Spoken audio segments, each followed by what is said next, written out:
My name's Jerry, and I'm an alcoholic. Hi, Jerry.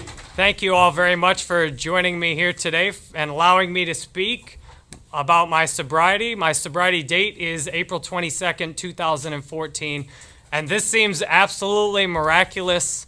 At one point 6 years ago, I could not imagine how I would stay sober, and I was trying to tell myself that I should just drink because there was no way I was going to stay sober. I couldn't possibly stay sober for very long. What I'll tell you about here is my experience, strength, and hope, which the experience is my qualification as an alcoholic. What did I do that left me looking at tradition 3 and saying, yes, I have a desire to stay sober? And the first step saying, I need help staying sober. I can't just put the drink down by myself. Then what happened? How did I go from wanting to drink every day and obsessing about a drink to now very happily sober for almost 6 years? And what's it been like in sobriety?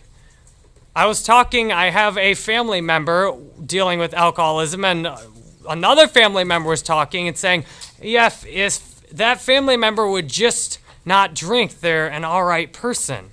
And that was me. That was how my family members were talking about me. If he would just not drink. And it's when he's drinking that all these problems come up. And what I suggested to the family member, I said, no, it's not about that they're an okay person when they are sober and then the drinking is a problem. It's that the sober decision making is so bad that despite a mountain of evidence, they drink anyway. That's alcoholism. That my sober mind is capable of making such a poor decision that even though I know better, I still decide, well, I'll take a drink because maybe it'll be different this time. I took a test in 2008. Are you an alcoholic? It was a test online. I put all the answers in honestly, which that was unusual. I actually answered everything correctly according to my experience, and it said 93. Was the score. I got 93rd percentile. That means out of 100 people who took the test, 7% scored higher, more alcoholic than me, and 93% less. And I told my friend who took it with me, who got a 91, I said, yes, that proves we're just good at drinking. That's awesome. And I proceeded to drink for 6 more years after that until I finally realized, oh, I am so good at drinking, I can't stop even if I want to. And that's what really scared me, because I could see 6 years ago, if I kept drinking, I was going to end my life. And I could see that it didn't matter if I wanted to stop. It didn't matter if I told my wife or my mom I was going to stay sober. It didn't matter if I went to the gym more and read more books. It didn't matter if I tried to live a healthy lifestyle, and nothing I would do would stop me from changing my mind. That one day, when everything was going great, I would suddenly decide that I could drink again. Not that bad. What kind of experience did I have drinking? Some of us think, well, if we don't get arrested, then we're not alcoholic. I like how somebody here talks about that and says, well, I didn't get a DUI, and I didn't lose my home, and I didn't lose my wife. I'm not an alcoholic. I pictured an alcoholic being someone who'd lost everything, who didn't have a home or a job or any clean clothes. That was my idea of an alcoholic. The good news is you don't have to go that far down. You don't have to lose everything to stop and to try and do better. And what I could see is I wouldn't be able to handle going that far down. That if I lost my wife, I would take my own life. And I'd seen that because I'd already tried to do it several times before. And I couldn't keep lying to myself anymore and saying that, oh, it'll be fine. I never would do that. I never will do that. The ugliest my drinking got was trying to take my own life. Lots of times, there were nights I'd get drunk and I'd get my gun out and say, that's it, this is over with. And thankfully, my hand was very disobedient. I'd get my hand on the gun and put it to my head and say, okay, pull the trigger. And my hand refused. It would not move. And if you already feel helpless enough and in pain enough to take your own life, There's few things that make it much worse than realizing you can't even do that.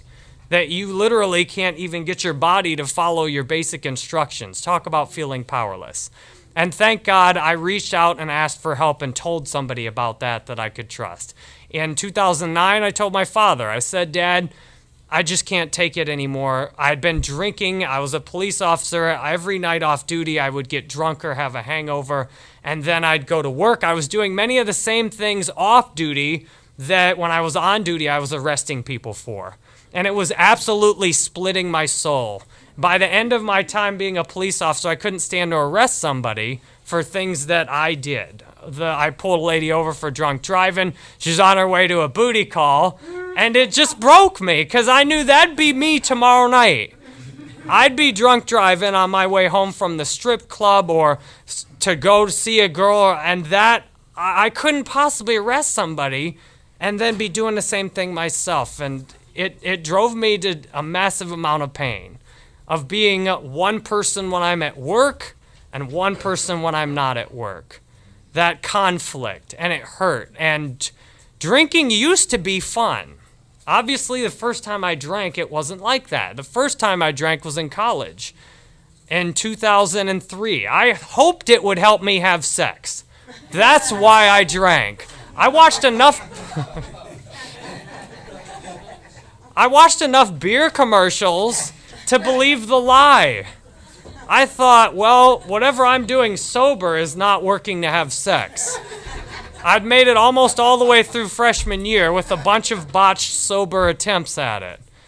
Girls would come over drunk and they'd be in the mood, but I was too guarded and I couldn't really just be nice and get into the moment and have fun. I'd mess things up somehow. And I thought, I had another girl coming over. I thought, this time I'll get a six-pack. And this will go a lot better. And it did. Not for having sex, though. Because after 2.5 beers, 2.5 Miller High Lifes, I no longer cared about having sex. It was great. All that pain that I carried around on a daily basis of feeling like I'm not good enough, I don't like who I am, I don't fit in. When I took that first beer down, oh, yes, this is great. And I had another beer, and I actually stopped after 2.5 beers. I remember pouring the other half of the beer down the toilet and acting like I drank it in the bathroom. Because for some reason, I didn't want to be perceived as someone who couldn't handle their beer on my first time drinking. I cared more about how she thought of my drinking than how she thought of the rest of me. Completely irrational. And I remember laying on the bed next to her just totally at peace, totally numb. Not caring at all about her or anything and just totally being at peace. And she got up and left disappointed. And I felt great. I'm like, man, I can't wait to drink again. This is what I've been missing out on. And from there, I figured if 2.5 beers is good, then let's see what going to a party with several beers and a few shots is like. I did that a couple weeks later and threw up and had one of the worst hangovers I'd ever had before. And Pay It Forward was on TV. It was horrible. It was like I was watching the future. And I tried to stop watching it, but I couldn't. And I'm like, no, I'm not like that. It's my second time drinking. I'm not an alcoholic. My dad was an alcoholic, and he's passed away. And my dad passing away is what helped get me into sobriety. My dad, I remember him coming home drunk and throwing crazy arguments. My mom punching clocks, breaking things, screaming. I remember laying in bed as a kid being afraid and wondering why he did that. And seeing those big bottles of rum that he'd have around and watching him drink all day. The last time my dad drank, he had 40 plus rum and cokes and didn't even get drunk. I knew when my dad got sober and growing up that alcohol was not good. And I knew I didn't have any business drinking. It only took me 9 months in college to forget all that. And I'm grateful today that I've amassed so much evidence that I pray I will never forget that again. and be motivated to help people the rest of my life with alcoholism and being an alcoholic. The weird thing about it is the inability to just make a decision and stop. I drank from 2003 to 2014. I tried to quit a bunch of times after traumatic things would happen. I remember I wrecked my car one night in college. I just watched Fight Club, drank all night. It was 7 a.m., going to Waffle House, looked at this turn that is a good idea to take the turn about 15 or 20 miles an hour, floored it going into the turn, wrecked my car, limped it home somehow without getting a DUI or anything. Woke up the next day saying, man, I've got to stay sober. I just wrecked the most valuable possession I have. Could have easily got a DUI, could have easily hurt myself or somebody else. And that lasted 7 days before I changed my mind. I said, well, I don't have a car anymore. There's not going to be any more of that. I'm safe now. I'll just drink in my dorm room and everything will be fine. Then I bought another car and I said, I'll never drink and drive that car again. Soon enough, I drank, ended up driving that car all over drunk, and thank God nothing bad ever happened. It could have. The last time I drank was in 2014 on April 21st. It's a night I'm not proud of at all, and yet it's not nearly as bad as most of the worst things that happened in my drinking. I started drinking at around noon or 1 o'clock when my wife was at work. I had 2 shots per glass with a mix of Diet Dr. Thunder, and I drank that for about 12 or 14 hours, one of those glasses every hour. And I might have thrown in some beers as water, Bud Select 55s in between, just to stay hydrated. I played Call of Duty online because I had got to a point where I knew if I went out to a bar that there was going to be something bad that happened. I had had enough evidence of that to know if I'm going to drink, I have to stay at home and not drive and not call anybody and about 50 other things. And on this particular night, my wife was home and she approached me after I'd had several drinks and said, I just can't stay here in this house with you anymore drinking. She had been in the house with me drinking for years. And I was loud. I chainsawed the couch apart one night because it broke. I routinely did things like that. One night I was playing Call of Duty Black Ops on this difficult infinite spawn level where the enemies basically keep coming at you until you can get through it. And every single time I died in the game, I punched myself in the head. And I must have punched myself 50 or 100 times in the head. And I was trying to hit myself hard, too. I wasn't just like, a little love tap. I mean, I was like, trying to get creative with how hard I hit myself in the head. Then I woke up the next day like, my God, I must have drank a lot. What a headache today. And then I remembered, oh my God, I beat my own ass last night. There were plenty of different nights I did things like that. And there's no reason one should ever drink again after doing that. If you drank a Coca-Cola and did that, you would not drink a Coca-Cola again. Because you'd realize that's insane. I don't want any more of that. The last night I drank and my wife told me that I need to leave the house. I can't stand to be like this anymore. I'm going to go to my parents. And I told her, fine, go ahead. And I genuinely didn't care because I had everything I thought I needed. I had my gallons of vodka and I had my video games. And I played video games up until maybe 1 a.m, at which point I got to an extraordinary level of bored, found a Chinese website, managed to put $500 on it on my credit card, and gambled it. And managed to lose all of it in a few hours, even though I threatened the one person I was playing Texas Hold'em that I'd kill myself if they didn't let me win, and they beat me anyway. The last time I had gambled online before that had worked, so I figured I'd try it again. I had told myself I'd never gamble online again. That was my worst addiction ever. At least with alcohol, if I told you I was going to stay sober, I might stay sober at least a day or a few days. I remember telling my friends at lunch I'd never gamble again, and literally right after lunch I was going to Bilo to put a wire transfer on. I gambled online, and thank God I woke up the next day and I threw up blood the next day. I woke up too. And both of those things combined broke all my lying.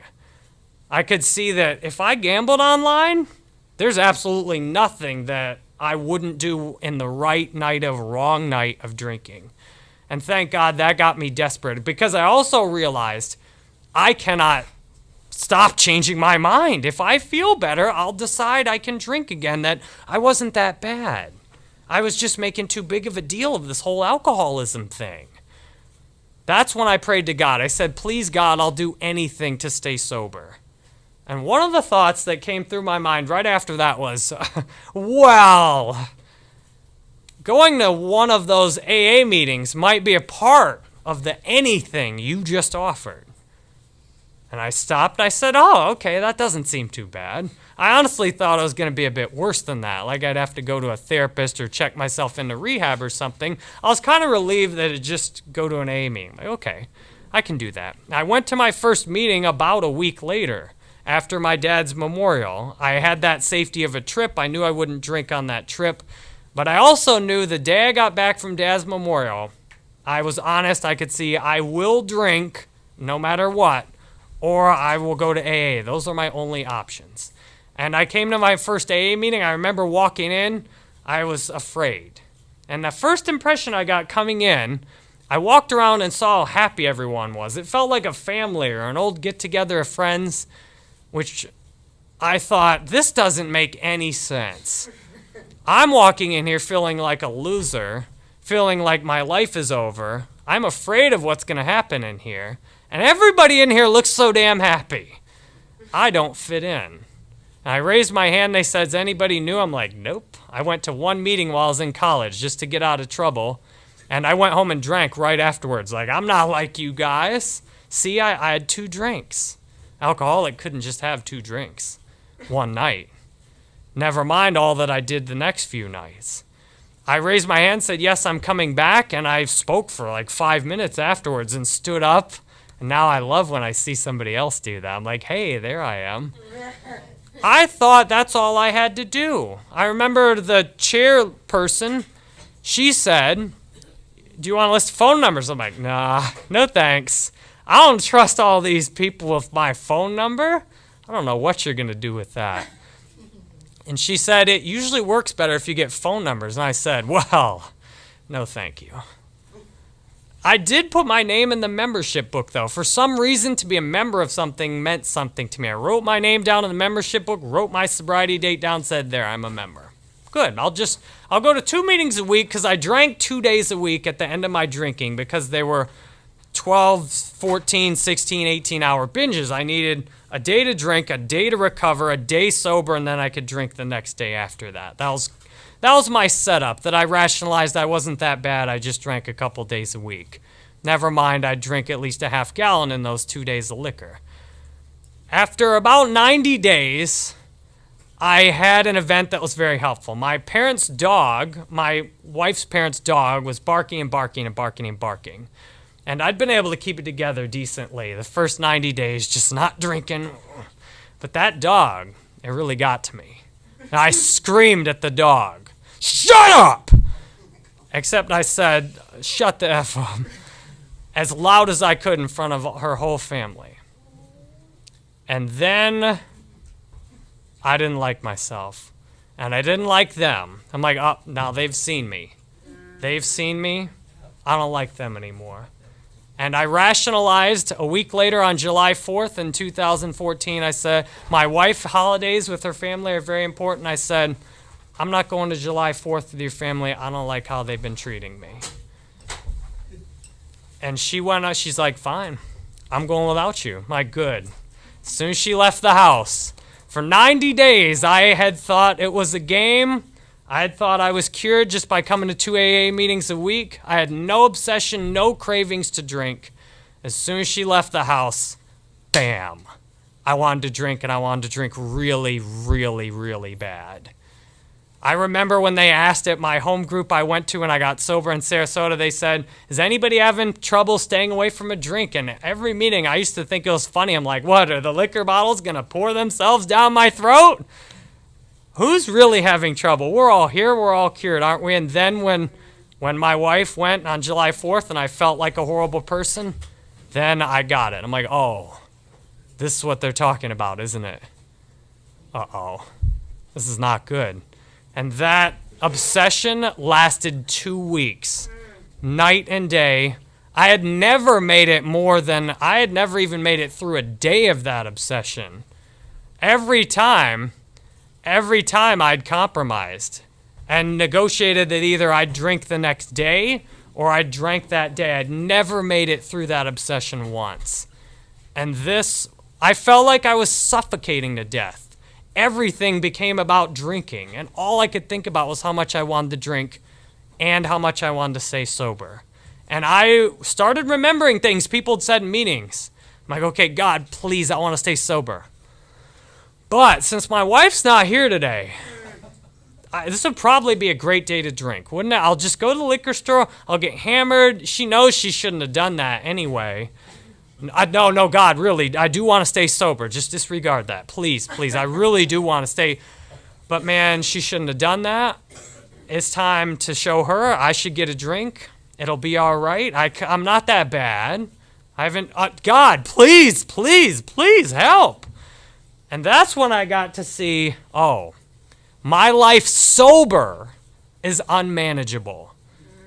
That when I'm sober, something really screwed up is going on in my thinking that tells me I ought to have a drink, that's the best thing I could do with my day when I know better. I know better. How many cars do I need to wreck? Relationships, jobs, careers, pieces of furniture, video games? How many things do I need to wreck before I get the point that not even one drink for me is appropriate? In fact, it's akin to walking up to the top of a bridge and saying, maybe I'll jump, and just leaning over the edge a little bit and hoping the wind blows. That's what the first drink is. And how is it possible that I want to drink knowing that? Why do I want to hurt myself? Why do I want more pain and suffering in my life? Why do I complain about how much pain and suffering there is and then crave it? That's sick. That's insane. Now I'm at step 2, aren't I? There's got to be something that can fix this. And I got hope coming to AA meetings because I saw people who clearly were not insane. Some people who clearly were not insane at the AA meetings. And I saw them and I could see this person is happy. This person loves their life. This person doesn't crave a drink. This person doesn't hate themselves anymore. And I want that. I really want that. And I'm going to start listening to what they say, and I'm going to ask them for help. And I'm going to ask and find out how I can have what they've got. And that's where AA started to work for me. The first big breakthrough I had, I came to a meeting, and I don't think I went to a meeting for several days when I had the obsession, because my mind said Tuesdays and Thursdays are meeting days. And after several days of the obsession of lying to myself and saying, I'll drink tomorrow, finally I got tired of it and said, it's tomorrow now. It is now tomorrow. It's been tomorrow today, and yesterday was tomorrow, and yesterday was tomorrow. It's time to drink today. And I raised my hand in a meeting, and they said, is anybody having trouble staying sober today? And I raised my hand, and I said, yes. I barely made it here without drinking. And I'm going to drink tomorrow. I just thought I should let all you know beforehand, which was an amazing amount of honesty for me because I'd consistently just went out and drank or made the decision to drink before letting anybody know. I don't remember them talking to me, but I remember feeling better after that meeting. I remember feeling hope, and I remember feeling prayers. I remember going into the parking lot and just crying and feeling like my father who'd passed away was close to me, and that I could feel everybody was praying for me, and that felt really good. And that felt so good that I could see that getting that feeling might be even more of a joy than going after the drink feeling. And if I could just figure out how to feel grateful and loved like that, then that might be a sustainable sobriety. I started praying to God to stay sober in the midst of the insanity. I ended up resorting to praying to my dad because God felt far away unless I was in huge amounts of pain. God felt far away. Like, I'm not sure if God can hear me through all the other prayers. Jesus felt too busy. Like, everybody else is praying to Jesus. I don't know if Jesus has time for me specifically.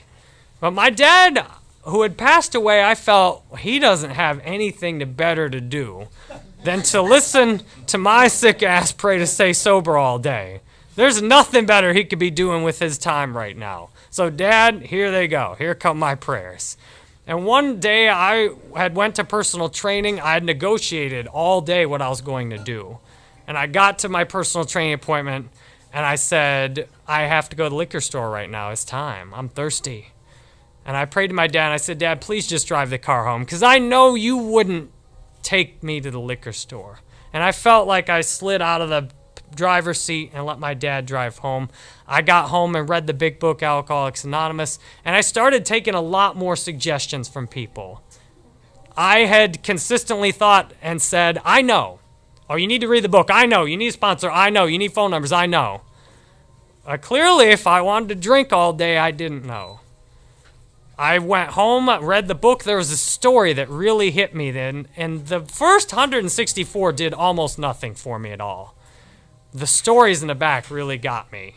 And I identified with one where the author said they realized I don't have to drink anymore. And I knew I didn't want to drink anymore, but I thought I had to drink. And once I realized I don't have to drink anymore, and I don't want to drink anymore, there's no problem anymore, is there? There's nothing left for me with alcohol. The place where the spiritual awakening, the spiritual experience happened, I was still going crazy despite all these good things happening. I'd heard a lady in a meeting say one day, oh, I just get a massage. It's so nice to just lay there and relax and all my problems go away. And at the time, I thought that's stupid. How much does that cost? I don't know where to get a massage. What kind of weird stuff do they do to you getting a massage? That was my normal contempt prior to investigation. Anything that came up, I thought, nope, definitely not for me. One day, I finally got so crazy, I realized, okay, I'm really stressed out. I need to relax. Oh, and God, please help me stay sober. And then I thought of that lady at the meeting, oh, I just get a massage. I'm like, oh, I need something to do today because half my mind's trying to go to the liquor store. I need something to do. I'll try that. I'll go get a massage today. And the only way I did that's because the liquor store is right next to the massage place. I figured that parking lot's where it's at.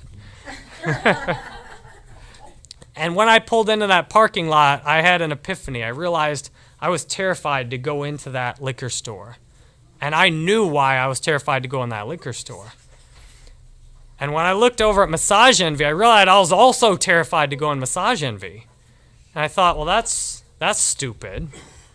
Why would I be afraid to go get a massage as much as I'm afraid to get a drink? And my personality kind of unified. I could see that fear is my only God, that every part of me agrees on fear, and I'm just going to do the next right thing regardless of fear. I went and got a massage, and I felt like the voice of God at the time told me 3 things. You're going to read that book, you're going to go to 5 meetings a week, and you're going to get this specific person to be your sponsor. I walked out of there a new person. I didn't notice, but my wife did. As soon as I showed up to dinner that night, she's like, wow, you are really relaxed. And as soon as I figured out what had happened, oh man, then I got to be AA and God in everyone's face. Told my wife she needed to go to Al-Anon, sent my mother the big book Alcoholics Anonymous, even though she doesn't drink and is not an alcoholic. I went crazy with this program after that. And my life has been really good since that has happened. I'll tell you about the experience that made a huge difference in my life. I'll finish with my 5th step experience. To me, this is where you get better. I was listening at a meeting one day, and my grant sponsor shared some really inappropriate joke that I was the only one that laughed at it. And I laughed really loud at it. And then I felt ashamed. And I had some memories come back that I hadn't thought about since childhood. And I thought, oh my God, this is what people are talking about. These are the things people are trying to get to in a 4-step. I had done my 4-step and this hadn't come up. And I thought, oh my God, I'm either going to drink or I'm going to do something about this right now. I went up and talked to my grand sponsor. He was dying of cancer at the time. He was having a rough day. And I said, hey, I want to talk to you. He said, and he thought I was just trying to generically cheer him up. He's like, oh, no, I'm fine. I'm like, I want to do a 5-step right now. He said, okay, let's go. And he went and talked to me outside, and I unloaded all these things that I had buried so deep that I didn't think of them consciously. All the things that I felt were proof that I was a horrible person. And I've narrated a book that's 12 hours with all that stuff, if you want the long version. But the short version is it's just fairly normal stuff, sex things, criminal activities, and things like that most of us do something that we feel bad about and judge ourselves harshly for and don't tell anybody about. We bury it deep, and then this is our proof and reason we hate ourselves. And when I talked to him, he shared his experience back with me, and I thought, wow, I didn't even know that was possible. Like, his 5th step was horrible. And it took me 2 days just to see the world right after hearing his 5th step. I thought, my God, this is a horrible world that happens. And I felt better about myself. And I felt, you know what, I'm a good person. And there's a chance for me to have a very happy, sober life. And that's what I've experienced. Every day now is peaceful for me. Every day is joyous. I come to a meeting every day. Because what if nobody had been at that first meeting I went to? It was the people that really helped me had been coming to AA for 30 years before I showed up. And my vision is that somebody who's just being born today, who hasn't, or maybe they haven't even been born yet, that I'll be there for them when they show up to their first AA meeting. And I'm grateful to have the chance to share my experience with you. Thank you for listening to this.